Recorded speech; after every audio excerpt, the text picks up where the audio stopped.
Hi everyone, welcome to education ওয়ালা। আমি আজহারউদ্দিন হালদার তোমাদের সঙ্গে রয়েছি আরো একটা নতুন ভিডিওতে। সবাইকে স্বাগত জানাই। আজকে আমাদের প্রধানত আলোচনার বিষয় হচ্ছে কি পরিণমন বা ম্যাচুরেশন। সবাই জানো যে আমাদের 12 এর ফোর্থ সেমিস্টার যেটা রয়েছে সেখানে গ্রুপ সি এর অন্তর্গত প্রথম অধ্যায়ের যে টপিক গুলো রয়েছে, প্রথমে ছিল শিখন, আমরা আলোচনা করেছিলাম। এবার আমাদের আলোচনা করতে হবে কি শিখনে প্রভাব বিস্তারকারী যে উপাদানগুলো রয়েছে সেইগুলো সম্পর্কে। তাহলে শিখনে প্রভাব বিস্তারকারী অনেকগুলো উপাদান রয়েছে। কি কি সেগুলো? পরিণমন রয়েছে, প্রেষণা রয়েছে, স্মৃতি রয়েছে, কল্পনা রয়েছে, তার সঙ্গে আমাদের রয়েছে মনোযোগ এবং আগ্রহ। এই সমস্ত বিষয়ে আমাদের আলোচনা করতে হবে।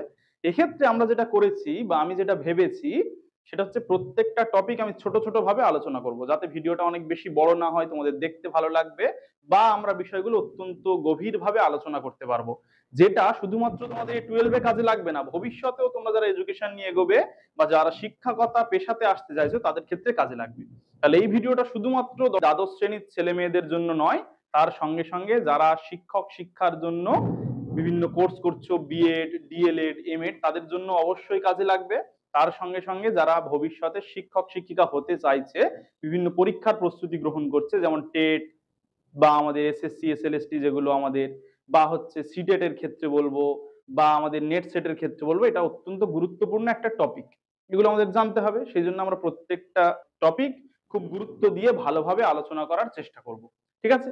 তাহলে কি বললাম, এটা দ্বাদশ শ্রেণীর ছেলে মেয়েদের জন্য কাজে লাগছে। বিএড, ডিএলএড, এমএড বা আমাদের টেট বা সিটেট এর ক্ষেত্রে বা নেট সেটের যে সমস্ত আমাদের বিভিন্ন পরীক্ষার্থী রয়েছে, আমাদের ভাই বোনেরা রয়েছে বা আমাদের দাদা দিদিরা রয়েছেন, তাদের জন্য অবশ্যই এটা কাজে লাগবে।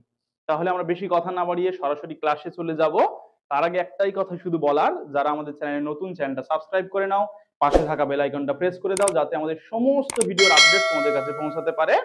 আর তার সঙ্গে সঙ্গে কি করতে হবে, ভিডিওটা অনেক অনেক বেশি করে শেয়ার করতে হবে বন্ধু বান্ধবীদের মধ্যে, যাতে আমরা এডুকেশনওয়ালা পরিবারটাকে ধীরে ধীরে একটা বৃহত্তর পরিবারে গঠন করতে পারি। আলোচনা করতে হবে শিখনের প্রভাব বিস্তারকারী উপাদানের পরিণমন আলোচনা করবো বা ম্যাচুরেশন আলোচনা করব। আমরা যদি ম্যাচুরেশনের অর্থটা শুধুমাত্র জানতে চাই, এই যে ম্যাচুরেশন বিষয়টা, এটা প্রধানত জীববিদ্যা থেকে এসেছে। এর অর্থ হচ্ছে কি শিশুর শারীরিক বিকাশ। এবার আমাদের এডুকেশনাল পার্সপেক্টিভে বা শিখনের সঙ্গে এর কি সম্পর্ক রয়েছে সেই বিষয়টা নিয়ে আলোচনা করার জন্য আমরা প্রথমে ম্যাচুরেশন বা পরিণমনের কতগুলো সংজ্ঞা আমরা দেখে নেব। চলো, পরিণমনের একটা কনসেপ্ট বা একটা ধারণা যদি আমরা পেতে চাই, তাহলে প্রথম শিখন সম্পর্কে একটুখানি আমাদের মনে করে নিতে হবে।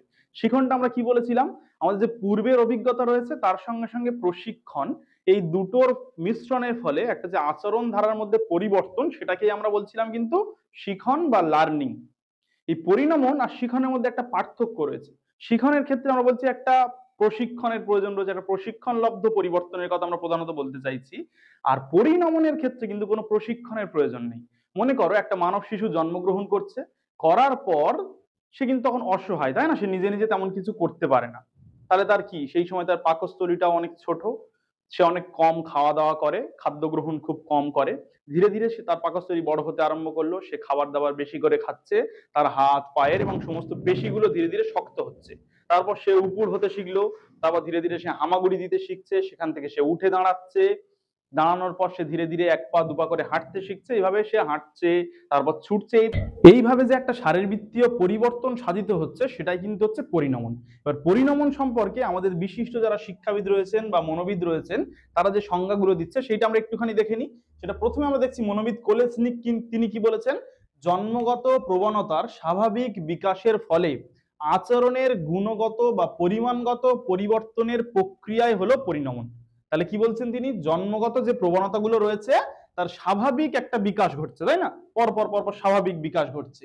এর ফলে কি হচ্ছে, আচরণের গুণগত এবং পরিমাণগত যে পরিবর্তন সাধিত হচ্ছে, সেটাকেই পরিণমন বলছে। অর্থাৎ এক কথায় আমরা কি বলতে পারি, এক কথায় আমরা বলতে পারি সহজাত প্রবণতাগুলির পরিবর্তনকে অর্থাৎ বলা যায় কি সহজাত প্রবণতাগুলির বা সহজাত সম্ভাবনাগুলির বাস্তবায়নকেই কিন্তু আমরা পরিণমন বলছি। এরপরে রয়েছেন আমাদের মনোবিদ স্কিনার, তিনি কি বলছেন, পরিণমন হলো এক ধরনের বিকাশ যা পরিবেশ ও অবস্থার ব্যাপক তাৎপর্য ঘটলেও মোটামুটি নিয়মিতভাবে সংগঠিত হয়। যদি আমার পরিবেশটা হঠাৎ করে পরিবর্তন ঘটে বা হচ্ছে আমার অবস্থার যদি একটা ব্যাপক পরিবর্তন ঘটে, তবুও সেই পরিবর্তনটা হবে। যেমন মানব শিশুর সমগোত্রীয় যে সমস্ত জীব রয়েছে তাদের মধ্যে যে পরপর পরপর পরিবর্তন সাধিত হয়, যেমন মনে করা হচ্ছে আমাদের মানব শিশুরা জন্মগ্রহণের পর বললাম যেমন অল্প অল্প খাবার দাবার গ্রহণ করছে, পরবর্তী ধীরে ধীরে সে বেশি করে খাবার দাবার গ্রহণ করছে, তার মধ্যে একটা পরিবর্তন হচ্ছে ধীরে ধীরে। সে মানে বললাম যেমন শুয়ে ছোয়া অবস্থা থেকে উপুড় হচ্ছে, সেখান থেকে হামাগুড়ি বা সেখান থেকে দাঁড়ানো, এই যে পরপর পরিবর্তন হচ্ছে। একইভাবে ইতর যে সমস্ত প্রাণী রয়েছে, বিভিন্ন আমাদের যেগুলো স্তন্যপায়ী বিভিন্ন প্রাণী আমরা জানি, যেগুলো আমাদের গৃহপালিত পশু, আমরা সেগুলো ভালোভাবে দেখতে পাই।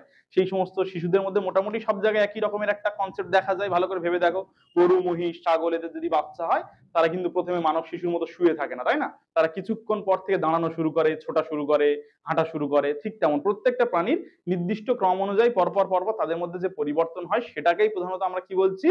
পরিণমন বলছি বা ম্যাচুরেশন বলছি। এবার আমাদের কি ম্যাকগিয়ক কি বলছেন? বলছেন বয়সের সঙ্গে অনুশীলন ও পূর্ব অভিজ্ঞতার পরিবর্তে প্রধানত জৈবিক কারণে আচরণের পরিবর্তনের প্রক্রিয়াকে পরিণমন বলছে। তাহলে প্রধানত কি কারণ বললাম? জৈবিক কারণ। প্রধানত হচ্ছে জৈবিক কারণে যে পরিবর্তনটা সাধিত হচ্ছে, সেটাই কিন্তু হচ্ছে পরিণমন। শিখনের ক্ষেত্রে যেমন মনে রাখতে হবে পূর্বের অভিজ্ঞতা আর তার সঙ্গে প্রশিক্ষণ, এই দুটোর মিশ্রণের ফলে আচরণ ধারার যেমন পরিবর্তন হলে সেটা শিখন। আর পরিণমনের ক্ষেত্রে মনে রাখবো জৈবিক কারণে বা স্বাভাবিক একটা নিয়মে, সত্তার যে নিয়ম রয়েছে সেই কারণে যে পরপর পরিবর্তনটা সাধিত হচ্ছে, সেটাকেই কিন্তু আমরা বলছি পরিণমন। এক্ষেত্রে আরেকজন আমাদের মনোবিদের গেসেল, তার একটা বিখ্যাত সংজ্ঞা রয়েছে। তিনি কি বলেছেন? সক্রিয় ও অন্তর্জাত বৃদ্ধি হচ্ছে পরিণমন। তাহলে এই সমস্ত সংজ্ঞাগুলো জেনে আমরা মোটামুটি নিজেদের মতো করে কি ভাবতে পারলাম? যে স্বাভাবিক নিয়মে কোনো প্রশিক্ষণ ছাড়া যে পরিবর্তন সাধিত হয় জীবের ক্ষেত্রে, মানুষের ক্ষেত্রে, সেটাই কিন্তু হচ্ছে পরিণমন বা ম্যাচুরেশন। ঠিক আছে, ক্লিয়ার হয়েছে? এবার আমরা কি আলোচনা করব? পরিণমনের যে যে বৈশিষ্ট্যগুলো রয়েছে সেইগুলো একটু আলোচনা করে নেব। পরিণমনের বৈশিষ্ট্যগুলো যদি আমরা আলোচনা করি, সেখানে দেখতে পাবো প্রথম পয়েন্ট কিন্তু হচ্ছে বিকাশের প্রক্রিয়া। পরিণমনের ফলে কি একটা শারীরিক বিকাশ ঘটে, যেখানে হৃৎপিণ্ড, পাকস্থলী প্রভৃতির আয়তন বৃদ্ধি পায়, তার সঙ্গে সঙ্গে হাত, পা, অন্যান্য পেশির আয়তন বৃদ্ধি পায় এবং পেশিগুলো মজবুত হয়। তাহলে এটাকে আমরা কি বলতে পারছি? এটা হচ্ছে বিকাশের প্রক্রিয়া। ঠিক আছে। আবার আমরা বলতে পারি যে পরিণমন হলো সহজাত ও সর্বজনীন প্রক্রিয়া। অর্থাৎ সমগোত্রীয় প্রতিটি জীবের ক্ষেত্রে কিন্তু একই রকমের যে পরিণমন আমরা দেখতে পাই বা একই রকমের পরিবর্তন আমরা দেখতে পাই। যেমন হাঁটার ক্ষেত্রে পৃথিবীর প্রায় সমস্ত শিশুই প্রথমে হামাগুড়ি দেয়, তারপর উঠে দাঁড়াতে শেখে, তারপর ধীরে ধীরে হাঁটতে শেখে। এই প্রক্রিয়া কিন্তু সব জায়গায় একই রকম ভাবে হয়। সেই জন্য আমরা পরিণমনকে কি বলতে পারি? এটা সার্বজনীন প্রক্রিয়া। ঠিক আছে। তারপরে পয়েন্ট আমাদের রয়েছে চাহিদার সঙ্গে সম্পর্কযুক্ত একটা প্রক্রিয়া। এক্ষেত্রে একটা বিষয় কিন্তু মনে রাখতে হবে, পয়েন্টটা এরকম দেখে যেন তোমরা ঘাবড়ে যেও না। পরিণমন কিন্তু চাহিদা নিরপেক্ষ একটা প্রক্রিয়া, অর্থাৎ কোনো মানসিক বা সামাজিক চাহিদা কিন্তু পরিণমনকে নিয়ন্ত্রিত করতে পারে না। কিন্তু পরিণমন কিন্তু শিশুর যে পরিবর্তন, সেখানকার যে চাহিদা বা ধীরে ধীরে চাহিদার পরিবর্তন ঘটায়।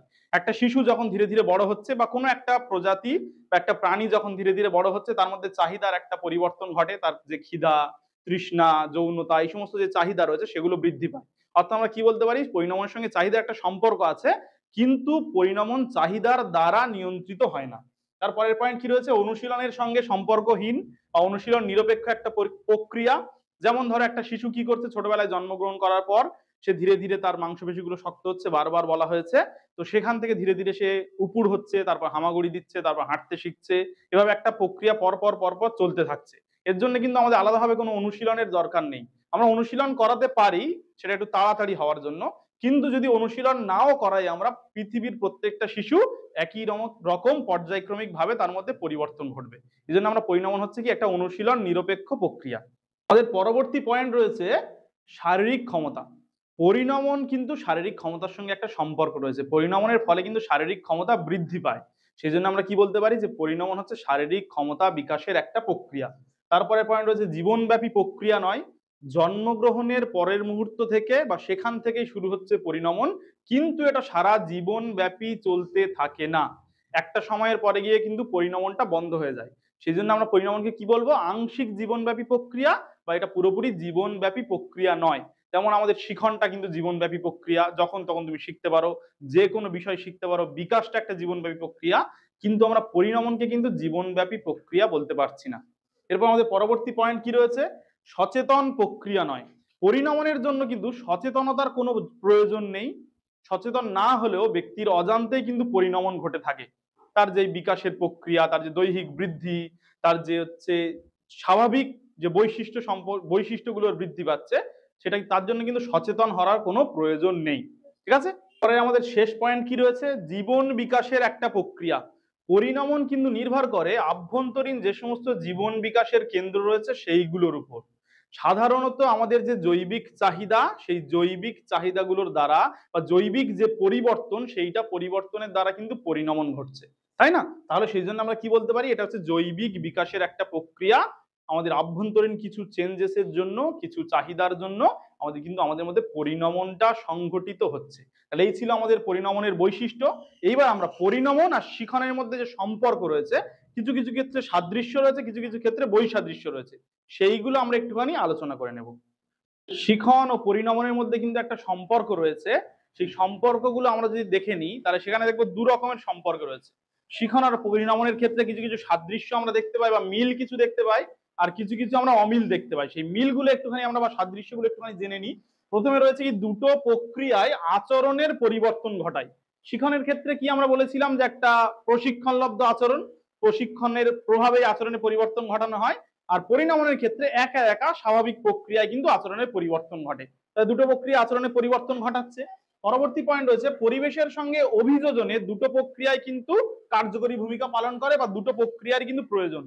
ভালো করে ভেবে দেখো, শিখনের সময় বারবার বলেছিলাম যে পরিবর্তিত পরিবেশে সে কেমন ভাবে নিজেকে খাপ খাইয়ে নেবে, তাই না? অ্যাডজাস্টমেন্টটা কেমন ভাবে হবে, সেটা কিন্তু শিখনের অন্যতম একটা বৈশিষ্ট্য ছিল। একইভাবে পরিণমনের প্রধান উদ্দেশ্য হচ্ছে কি, পরিবর্তিত যে পরিবেশ, সেখানে যাতে অভিযোজন ঘটাতে পারে, সেই জন্য মানব শিশু ধীরে ধীরে বড় হচ্ছে, তার পরিবেশটাও চেঞ্জ হচ্ছে, পরিস্থিতি চেঞ্জ হচ্ছে, সেখানে মানিয়ে নেওয়ার জন্য কিন্তু বা অভিযোজন ঘটানোর জন্য পরিণমনেরও প্রয়োজন রয়েছে। পরের পয়েন্ট কি রয়েছে, দুটোই কিন্তু ব্যক্তি নির্ভর প্রক্রিয়া, এটা মাথায় রাখতে হবে। শিখন এবং পরিণমন দুটোই হচ্ছে ব্যক্তি নির্ভর প্রক্রিয়া। পরবর্তী ক্ষেত্রে বলা হচ্ছে, দুটো ক্ষেত্রেই সংগঠিত পরিবর্তনের প্রকৃতি গুণগত এবং পরিমাণগত। এক্ষেত্রে কি, গুণগত এবং পরিমাণগত দুটো পরিবর্তনই কিন্তু দেখা যায়। পরবর্তী পয়েন্ট আমাদের রয়েছে, দুটো প্রক্রিয়ায় কিন্তু পরিমাপযোগ্য। শিখন এবং পরিণমনকে কিন্তু পরিমাপযোগ্য দেখা যায়, বোঝা যায় খুব ভালোভাবে, যে তো কতখানি চেঞ্জ হয়েছে সেটা জানা যায়। তারপরের পয়েন্ট, শেষ পয়েন্ট কি রয়েছে, দুটো প্রক্রিয়ায় অজানা। শিখন আর পরিণমন কিভাবে হয় এটা কিন্তু আমরা জানি না, কিভাবে সংগঠিত হয়, কিভাবে সমাপ্ত হয় সেটা আমরা জানি না। অর্থাৎ কি, দুটো প্রক্রিয়া হচ্ছে কেমন ভাবে সংগঠিত হচ্ছে সেটা আমাদের কাছে অজানা। ঠিক আছে, এই ছিল আমাদের শিখন ও পরিণমনের মধ্যে সাদৃশ্য। এবার আমরা বৈসাদৃশ্যগুলো দেখে নেব বা পার্থক্যগুলো একটু দেখে নেব। শিখন ও পরিণমনের মধ্যে যে বৈসাদৃশ্য বা অমিল বা পার্থক্যগুলো রয়েছে, সেগুলো আমরা একটুখানি দেখে নেব। তাহলে প্রথমে আমরা কি দেখতে, আমরা দেখো তিনটে রো করেছি এখানে, একটা বিষয় লিখবো, এক জায়গায় শিখন লিখবো, এক জায়গায় পরিণমন লিখবো।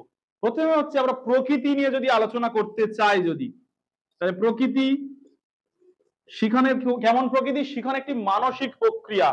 তাহলে তোমরা পূর্ণ বাক্যে লিখবে, আমি শুধু ছোট করে তোমাদের বোঝানোর মতো লিখছি। এটি একটি মানসিক প্রক্রিয়া, তাই না? শিখনের প্রকৃতি কেমন, এটি একটি মানসিক প্রক্রিয়া। তারপর হচ্ছে পরিণমন, পরিণমনের প্রকৃতি কেমন, এটি হচ্ছে জৈবিক একটা প্রক্রিয়া। তাহলে পরিণমন কি, জৈবিক প্রক্রিয়া। ঠিক আছে, আচ্ছা পরবর্তী পয়েন্ট আমরা কি দেখে নেব, পরবর্তী পয়েন্ট আমরা লিখবো কিন্তু অনুশীলনের প্রয়োজনীয়তার দিক থেকে যদি আমরা দেখতে চাই। ঠিক আছে, অনুশীলনের প্রয়োজনীয়তা।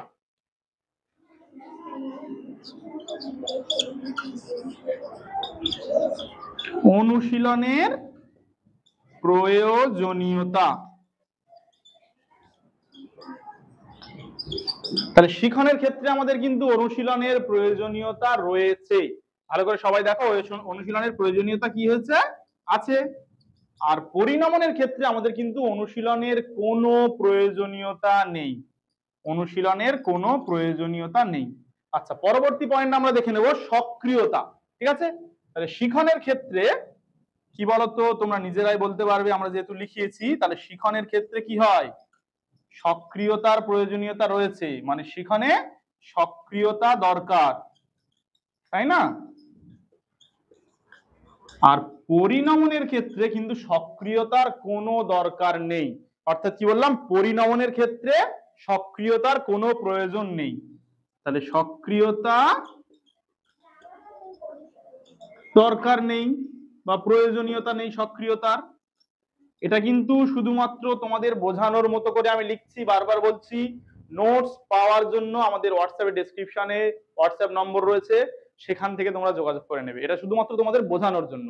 তারপরে পয়েন্ট আমরা দেখে নেব মানসিক প্রস্তুতি।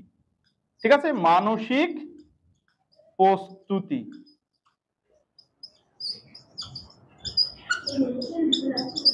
তাহলে শিখনের ক্ষেত্রে কি হয়, মানসিক প্রস্তুতির দরকার আছে, আর পরিণমনের ক্ষেত্রে মানসিক প্রস্তুতির কোনো প্রয়োজন নেই, ওটা স্বাভাবিকভাবেই হয়ে যাবে।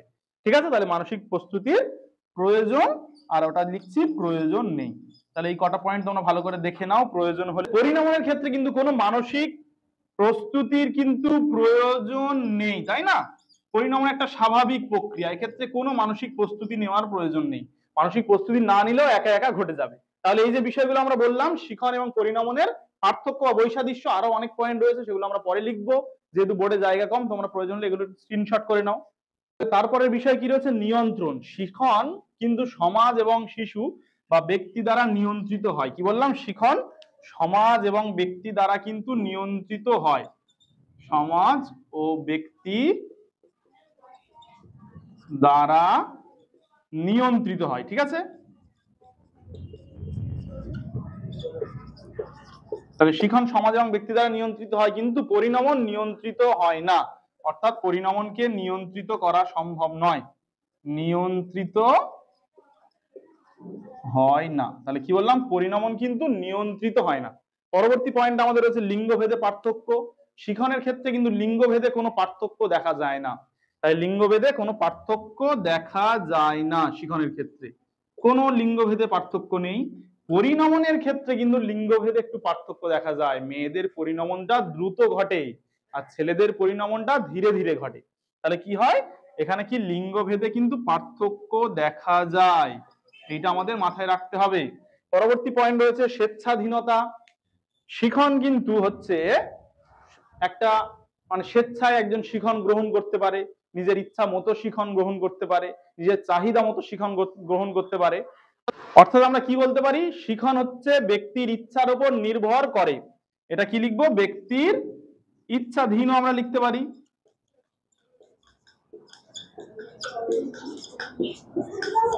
আর এটা কি ব্যক্তির ইচ্ছাধীন নয়, পরিণমনটা।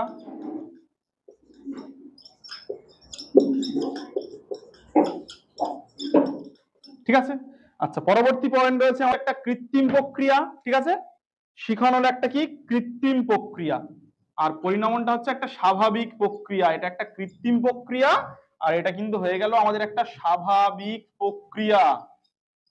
ঠিক আছে, মনে রাখতে হবে সবাইয়ের। আচ্ছা, এবার এই পরের লাস্ট পয়েন্টটা তোমরা নিশ্চয়ই সবাই বুঝতে পারছো, সার্বজনীনতা নিয়ে বলা হয়েছে। শিখনটা কিন্তু স্বতঃস্ফূর্ত নয়, এটার জন্য সার্বজনীন নয়। যার চাহিদা হবে, যার প্রয়োজন হবে, সে শিখবে, সে যে আচরণগুলো করবে বা প্রশিক্ষণটা পাবে সে শিখবে। আর পরিণমনটা কিন্তু সবার ক্ষেত্রে সার্বজনীন, সবার ক্ষেত্রে প্রায় একই রকম ভাবে ঘটে থাকে। তাহলে শিখন হচ্ছে কি সার্বজনীন নয়, এটা একটা স্বতঃস্ফূর্ত ব্যাপার নয়, সেই জন্য এটা কি সার্বজনীন নয়। ঠিক আছে, এটা সর্বজনীন নয়। পরিণমনটা কিন্তু হচ্ছে সর্বজনীন, এটা সবাই মাথায় রাখতে হবে। তাহলে এইগুলো মোটামুটি আমাদের বৈসাদৃশ্য বা অমিল রয়েছে, আরো বিভিন্ন বইতে তোমরা বিভিন্ন পেয়ে যাবে। মোটামুটি একটা কনসেপ্ট এখান থেকে তৈরি করে ফেলো। তারপর যে সমস্ত তোমাদের গৃহ শিক্ষক রয়েছেন তাদের থেকে নোটস সংগ্রহ করো, বাজারে বিভিন্ন সহায়িকা রয়েছে, আমাদের সঙ্গে যদি সরাসরি যোগাযোগ করতে চাও তাও করতে পারো। করে নিয়ে তোমরা বিভিন্ন নোটস গুলো এখন থেকে কিন্তু রেডি করো, কারণ আগের সেমিস্টারে আমরা কিন্তু এমসিকিউ প্রশ্নে পরীক্ষা দিয়েছি, সেই জন্য আমাদের লেখালেখি করার, বড় প্রশ্ন লেখার খুব একটা আমাদের মধ্যে প্রবণতা বা আমাদের মধ্যে যে বড় প্রশ্ন লেখার যে একটা কোয়ালিটি সেটা অনেকটা কমে গেছে। সেজন্য আমাদের এইবার থেকে এখন থেকে লেখালেখি শুরু করতে হবে, যাতে আমাদের বড় প্রশ্ন লেখার মানটা ঠিকঠাক বজায় থাকে, তোমরা যাতে পরীক্ষায় অধিক থেকে অধিক স্কোর করতে পারো। অনেক জানা বিষয় তুমি গুছিয়ে না লেখার জন্য কিন্তু তোমার নম্বরটা অনেক অনেক পরিমাণে কমে যাবে। তাহলে এবার আমরা দেখে নেব আমাদের এই যে আজকের আলোচনা, প্রধানত ম্যাচুরেশন বা পরিণমন নিয়ে, সেখানের শিক্ষাক্ষেত্রে সেই পরিণমনের কি ভূমিকা রয়েছে বা শিক্ষাক্ষেত্রে পরিণমন কি গুরুত্ব রয়েছে সেটা আমরা দেখে নেব। শিক্ষাক্ষেত্রে পরিণমনের যে ভূমিকা বা গুরুত্ব রয়েছে সেটা আমরা একটুখানি দেখে নিই, খুব ভালোভাবে বুঝতে হবে বিষয়গুলো। ভালো করে একটা জিনিস ভেবে দেখো, পরিণমন আর শিক্ষার ভূমিকা কি তুমি নিজে অনেকগুলো বুঝতে পারবে। যেমন আগেকার দিনে যেমন আমাদের শিক্ষাটা শুরু হতো উপনয়ন বা প্রবজ্জা অনুষ্ঠানের মধ্য দিয়ে, তাই না? সেখানে কিন্তু লক্ষ্য করা হতো একটা শিশুর কতখানি পরিণমন ঘটেছে, সে কতটা বড় হয়েছে, তার দৈহিক সঞ্চালন ক্ষমতা কতখানি আছে, সেই সমস্ত বিষয়ের ভিত্তি করে।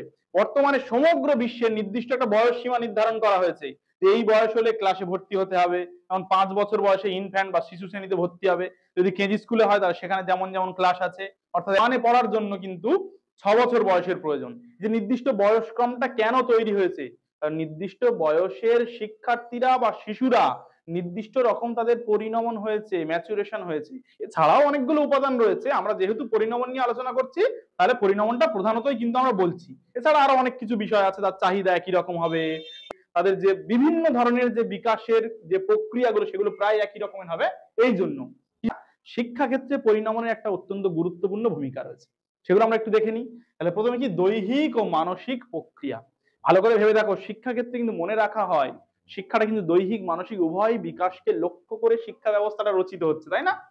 তো সেহেতু আমার যেহেতু একটা জৈবিক পরিবর্তন ঘটছে বা জৈবিক বিভিন্ন ক্রিয়াকলাপের পরিবর্তন ঘটছে, তাহলে শিক্ষা ক্ষেত্রেও সেটার উপর গুরুত্ব দিতে হবে।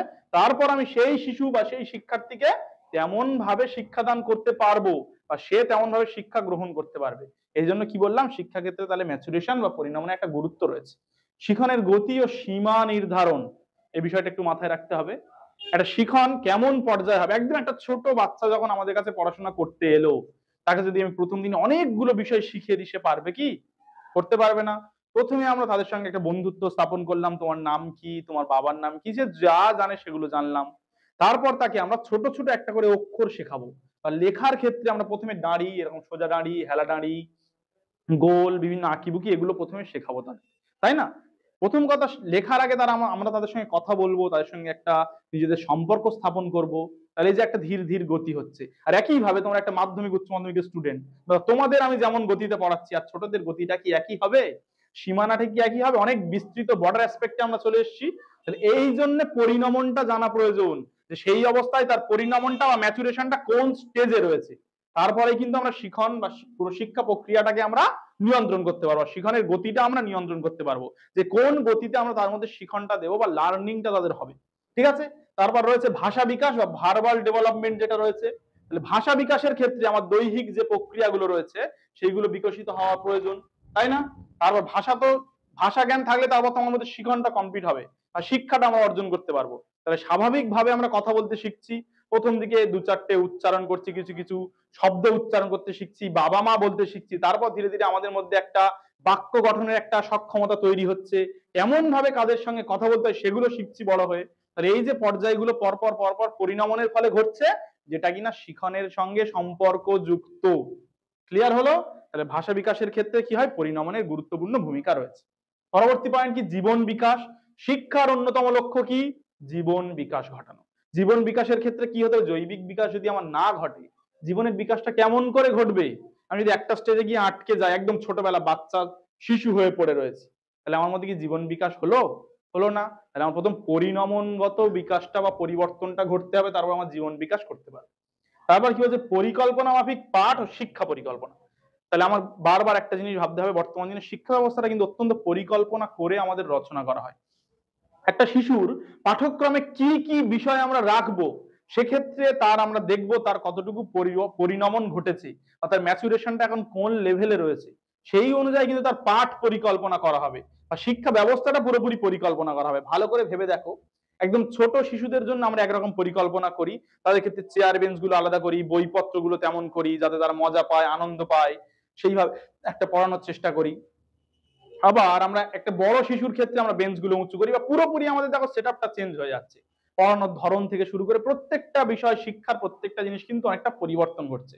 অর্থাৎ যদি আমি একজনকে শিখনটা দিতে চাই বা শিক্ষা ব্যবস্থাটা থেকে যদি পরিকল্পনা মাফিক করতে চাই, তার জন্য কি করতে হবে, আমাদের পরিণমনের স্টেজটা জানতে হবে, ম্যাচুরেশনের স্টেজটা আমাদের জানতে হবে। ঠিক আছে? ক্লিয়ার হলো? তারপরে পয়েন্ট কি রয়েছে, পরিণমন ভিত্তিক শিক্ষা ব্যবস্থা। এটা কিন্তু অত্যন্ত গুরুত্বপূর্ণ একটা পয়েন্ট আমরা এখানে দিয়েছি। সেটা কি বললাম, পরিণমন ভিত্তিক শিক্ষা ব্যবস্থা। অর্থাৎ তার যে ম্যাচুরেশনটা ঘটছে, তার যে দৈহিক একটা বা জৈবিক একটা পরিবর্তন ঘটছে, সেটার উপর ভিত্তি করে শিক্ষা ব্যবস্থাটাকে রচনা করতে হবে। সে পরিণমনের কোন স্টেজে রয়েছে, সেই স্টেজটার উপর লক্ষ্য করে কিন্তু আমাদের পুরোপুরি তার যে তখনকার শিক্ষা ব্যবস্থা সেটা কিন্তু লক্ষিত হবে।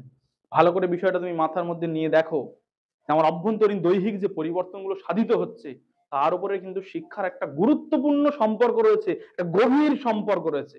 এই গভীর সম্পর্কটা এতক্ষণ ধরে আমরা তলিয়ে দেখার একটু চেষ্টা করলাম। তাহলে আজকে আমরা প্রথমত আলোচনা করলাম কি পরিণমনটা কি জিনিস বা ম্যাচুরেশনটা কি জিনিস।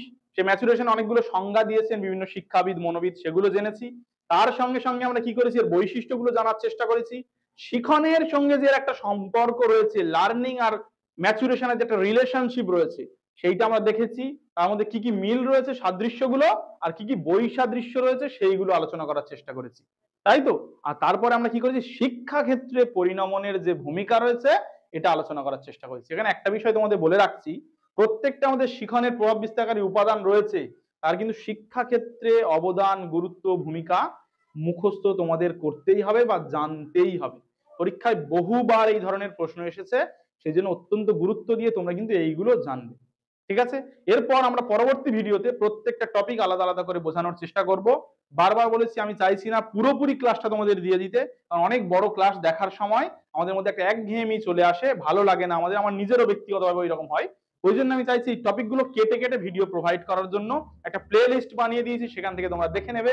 খুব ভালোভাবে পড়াশোনা করো, যেখানে যা কিছু সমস্যা আছে ডেসক্রিপশন থেকে হোয়াটসঅ্যাপ নম্বর নিয়ে আমাকে হোয়াটসঅ্যাপ করো। আমাদের যে সোশ্যাল মিডিয়ার অন্যান্য যে প্ল্যাটফর্ম গুলো রয়েছে, ফেসবুক, ইনস্টাগ্রাম, টেলিগ্রাম, সেখানে তোমরা জয়েন করো, তোমাদের মতামত জানাও, কমেন্টে মতামত জানাতে পারো। আর কি করতে হবে, ভিডিওগুলো অনেক অনেক বেশি করে শেয়ার করতে হবে, যাতে আমাদের পরিবারের সদস্য সংখ্যা বাড়ে। সবাই মিলে আমরা ফোর্থ সেমে কিন্তু ভালো রেজাল্ট করছি। আরেকটা বিষয় আছে, ফোর্থ সেমে কিন্তু প্রশ্নের প্যাটার্ন নিয়ে ছোট্ট একটা ভিডিও আমি দিয়েছি, শর্টসে আছে, ওটা দেখে নেবে। 2x পদ্ধতিতে কিন্তু এবার তোমাদের প্রশ্ন আসছে, সেটা মাথায় রাখতে হবে। ভিডিওটা ভালো লাগলে অবশ্যই জানাবে, না ভালো লাগলেও জানাবে। আর এইভাবে ভিডিও পাওয়ার জন্য আমাদের চ্যানেলের পাশে থাকবে। সবাই ভালো থাকবে, সুস্থ থাকবে। Thank you.